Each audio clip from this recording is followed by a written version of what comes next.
Hello, आप सभी कैसे हैं। आप सभी का मेरे यूट्यूब चैनल बीएचयू एकेडमी में स्वागत है। आज हम लोग यूपी पुलिस के लिए जीके जीएस के महत्वपूर्ण प्रश्नों को देखेंगे। ये सारे प्रश्न आने वाले आगामी एग्जाम यूपी पुलिस के लिए बेहद ही महत्वपूर्ण होने वाले हैं। तो चलिए आइए एक एक करके शुरू करते हैं। दिल्ली के किस सुल्तान ने ब्राह्मणों पर भी जजिया लगाया था? इसका राइट आंसर क्या है? तो ऑप्शन ए फिरोज शाह तुगलक ने। दिल्ली के किस सुल्तान ने ब्राह्मणों पर भी जजिया लगाया था? फिरोज शाह तुगलक ने। किस मुस्लिम शासक के सिक्कों पर देवी लक्ष्मी की आकृति बनी है? इसका राइट आंसर क्या है? तो ऑप्शन ए मोहम्मद गोरी। किस मुस्लिम शासक के सिक्कों पर देवी लक्ष्मी की आकृति बनी है? मोहम्मद गोरी के। स्वयं को दूसरा सिकंदर सिकंदर ए सानी कहने वाला सुल्तान कौन था? इसका राइट आंसर क्या है? तो ऑप्शन बी अलाउद्दीन खिलजी था। स्वयं को दूसरा सिकंदर सिकंदर ए सानी कहने वाला सुल्तान अलाउद्दीन खिलजी था। दक्षिण विजय करने का मिशन अलाउद्दीन खिलजी ने किसे सौंपा? इसका राइट आंसर क्या है? तो ऑप्शन बी मलिक काफूर को। दक्षिण विजय करने का मिशन अलाउद्दीन खिलजी ने किसे सौंपा था? मलिक काफूर को सौंपा था। निम्नलिखित में से किसे भारत का तोता कहा जाता है? इसका राइट आंसर क्या है? तो ऑप्शन डी अमीर खुसरो को भारत का तोता कहा जाता है। मनियरों का राजकुमार किसे कहा जाता है? इसका राइट आंसर क्या है? तो ऑप्शन ए मोहम्मद बिन तुगलक को। मनियरों का राजकुमार किसे कहा जाता है? मोहम्मद बिन तुगलक को मनियरों का राजकुमार कहा जाता है। भारत में चमड़े की प्रतीक मुद्रा किसने प्रारंभ की? इसका राइट आंसर क्या है? तो ऑप्शन डी मोहम्मद बिन तुगलक ने भारत में चमड़े की प्रतीक मुद्रा को प्रारंभ किया था। किसने? मोहम्मद बिन तुगलक ने।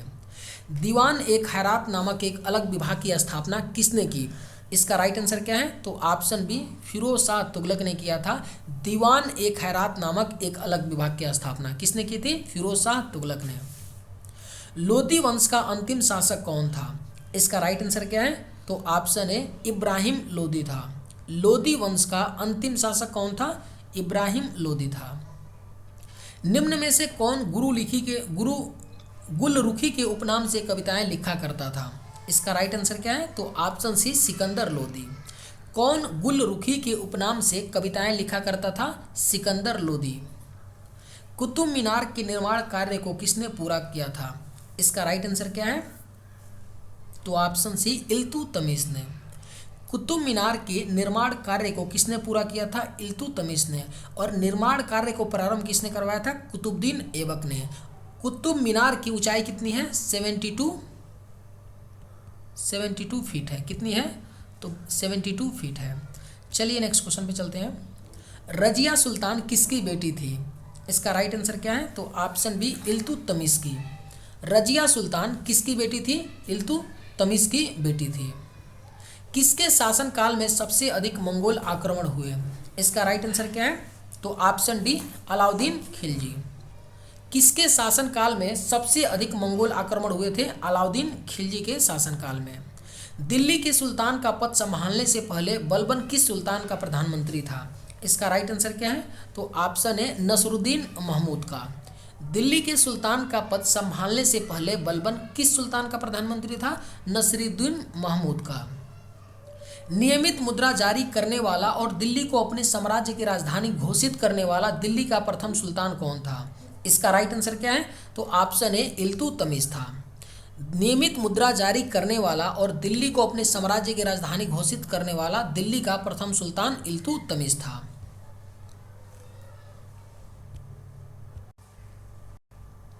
बाजार नियंत्रण प्रणाली को किसने प्रारंभ की थी? इसका राइट आंसर क्या है?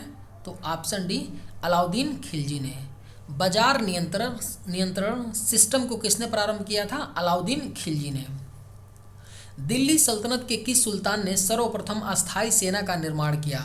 इसका राइट आंसर क्या है? तो ऑप्शन ए अलाउद्दीन खिलजी ने किया था। दिल्ली सल्तनत के किस सुल्तान ने सर्वप्रथम अस्थायी सेना का निर्माण किया था? अलाउद्दीन खिलजी ने। चंगेज खान का वास्तविक नाम क्या था? इसका राइट आंसर क्या है? तो ऑप्शन ए तेमुजीन था। चंगेज खान का जो रियल नेम था क्या था? तेमुजीन था।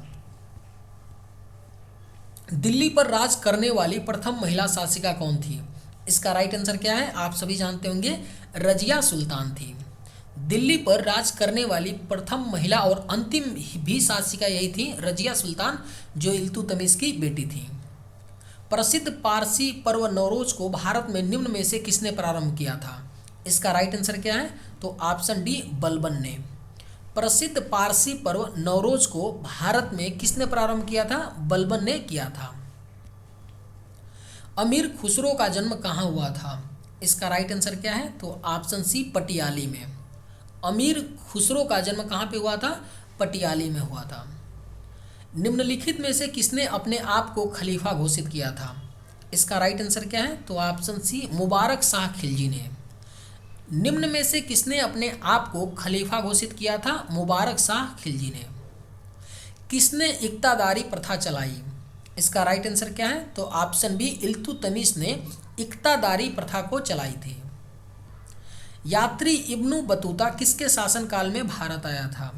इसका राइट आंसर क्या है? तो ऑप्शन डी मोहम्मद बिन तुगलक के। यात्री इब्न बतूता किसके शासनकाल में भारत आया था?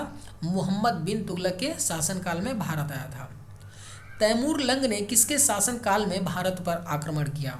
इसका राइट आंसर क्या है? तो ऑप्शन बी नसरुद्दीन महमूद तुगलक के शासनकाल में तैमूर लंग ने भारत पर आक्रमण किया था। किसके शासनकाल में? नसरुद्दीन महमूद तुगलक। पहला मुस्लिम आक्रमणकारी 712 ईस्वी में भारत आया था, उसका नाम क्या था? इसका राइट आंसर क्या है? तो ऑप्शन सी मोहम्मद बिन कासिम था, जो पहला मुस्लिम आक्रमणकारी था। 712 ईस्वी में भारत पर आक्रमण किया था मोहम्मद बिन कासिम। महमूद गजनवी ने भारत पर कितनी बार आक्रमण किया? इसका राइट आंसर क्या है? तो 17 बार किया था महमूद गजनवी ने भारत पर आक्रमण किया था। महमूद गजनवी के सभी आक्रमणों में सर्वाधिक महत्वपूर्ण आक्रमण कौन सा था? इसका राइट आंसर क्या है? तो ऑप्शन सी सोमनाथ मंदिर पर आक्रमण 1025 में जो किया था। सभी आक्रमणों में ये महत्वपूर्ण था जो महमूद गजनवी ने भारत पर किया था। इस जब 1025 में आक्रमण करता है सोमनाथ मंदिर पर तो ये सोमनाथ मंदिर को अच्छे तरीके से लूट करके फिर वापस होता है, इसलिए ये महत्वपूर्ण आक्रमण उसका माना जाता है। अलबरूनी किसके शासनकाल में इतिहासकार था? इसका राइट आंसर क्या है? तो ऑप्शन ए महमूद गजनवी। अलबरूनी किसके शासनकाल में एक इतिहासकार था? महमूद गजनवी के शासनकाल में। आत्मकथा शाहनामा के लेखक कौन है? इसका राइट आंसर क्या है? तो ऑप्शन सी फिरदौसी। आत्मकथा शाहनामा के लेखक कौन है? फिरदौसी हैं। तराइन का प्रथम युद्ध कब हुआ था? इसका राइट आंसर क्या है? तो ऑप्शन बी 1191 ईस्वी में। तराइन का प्रथम युद्ध कब हुआ था? 1191 में और द्वितीय 1192 ईस्वी में। निम्नलिखित में से किस राजपूत राजा ने मोहम्मद गौरी को पहली बार हराया था? इसका राइट आंसर क्या है? तो ऑप्शन ए भीम द्वितीय ने। किस राजपूत राजा ने मोहम्मद गौरी को पहली बार हराया था? भीम द्वितीय ने हराया था। दिल्ली सल्तनत कितनी बार शासित हुआ था? इसका राइट आंसर क्या है? तो ऑप्शन सी 5 राजवंशों द्वारा दिल्ली सल्तनत कितने राजवंशों द्वारा शासित हुआ था? कितनी बार नहीं, कितने राजवंशों द्वारा शासित हुआ था? तो 5 राजवंशों द्वारा शासित हुआ था। चलिए नेक्स्ट क्वेश्चन पे चलते हैं। इंपॉर्टेंट पॉइंट्स यहाँ देख लेते हैं। जो दिल्ली पे शासन करने वाले जो 5 राजवंश थे कौन कौन से थे? पहला था ममलुक अथवा गुलाम वंश था, जिसने 1206 से 90 तक शासन किया। दूसरा खिलजी वंश 1290 से 1320 तक शासन किया। तीसरा कौन सा था? तुगलक वंश 1320 से 1414 तक शासन किए। चौथा सैयद वंश 1414 से 1451 तक के शासन करते हैं। और पांचवा लोधी वंश आखिरी वंश था 1451 से 1526 ईस्वी में। उसके बाद क्या होता है?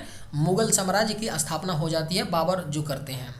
तो ये 5 जो हैं सल्तनत के नाम, राजवंशों के नाम याद आप लोग रखिएगा। क्रम भी पूछा जाता है, सन भी पूछा जाता है, इसलिए बेहद ही महत्वपूर्ण है। लाख बख्श के नाम से जाना जाने वाला भारतीय शासक कौन था? इसका राइट आंसर क्या है? तो ऑप्शन डी कुतुबुद्दीन ऐबक था। लाख बख्श के नाम से जाना जाने वाला भारतीय शासक कुतुबुद्दीन ऐबक था। भारत में गुलाम वंश का संस्थापक कौन था? इसका राइट आंसर क्या है? तो ऑप्शन ए कुतुबुद्दीन ऐबक था। भारत में गुलाम वंश का संस्थापक कौन था? कुतुबुद्दीन ऐबक था। सन 1210 में कुतुबुद्दीन ऐबक के पश्चात दिल्ली का सुल्तान कौन बना था? इसका राइट आंसर क्या है? तो ऑप्शन बी इल्तुतमिश। सन 1210 में कुतुबुद्दीन ऐबक के पश्चात दिल्ली का सुल्तान कौन बना था? इल्तुतमिश बना था। निम्नलिखित में से वह दिल्ली का सुल्तान कौन था जिसकी मृत्यु चौगान पोलो खेलते हुए हुई थी? इसका राइट आंसर क्या है? तो ऑप्शन है कुतुबुद्दीन ऐबक की। वह दिल्ली का सुल्तान कौन था जिसकी मृत्यु पोलो खेलते समय हुई थी? कुतुबुद्दीन ऐबक की। दिल्ली सल्तनत की दरबारी भाषा क्या थी? इसका राइट आंसर क्या है? तो ऑप्शन डी फारसी थी। दिल्ली सल्तनत की दरबारी भाषा क्या थी? फारसी थी। आगरा शहर की स्थापना किसने की थी? इसका राइट आंसर क्या है? तो ऑप्शन सी सिकंदर लोदी ने की थी। आगरा शहर की स्थापना किसने की थी? सिकंदर लोदी ने की थी। चलिए नेक्स्ट क्वेश्चन पे चलते हैं। कुब्बत उल इस्लाम मस्जिद का निर्माण किसके द्वारा किया गया था? इसका राइट आंसर क्या है? तो ऑप्शन डी कुतुबुद्दीन ऐबक के द्वारा कुब्बत उल इस्लाम मस्जिद का निर्माण किया गया था। क से कुब्बत और क से कुतुबुद्दीन ऐबक ने किया था। अजमेर में 2.5 दिन का झोपड़ा किसने बनवाया था? इसका राइट आंसर क्या है? तो ऑप्शन है कुतुबुद्दीन ऐबक ने। अजमेर में 2.5 दिन का झोपड़ा कुतुबुद्दीन ऐबक के द्वारा बनवाया गया था। चलिए आज के वीडियो में बस इतना ही, मिलते हैं नेक्स्ट वीडियो में। थैंक्स।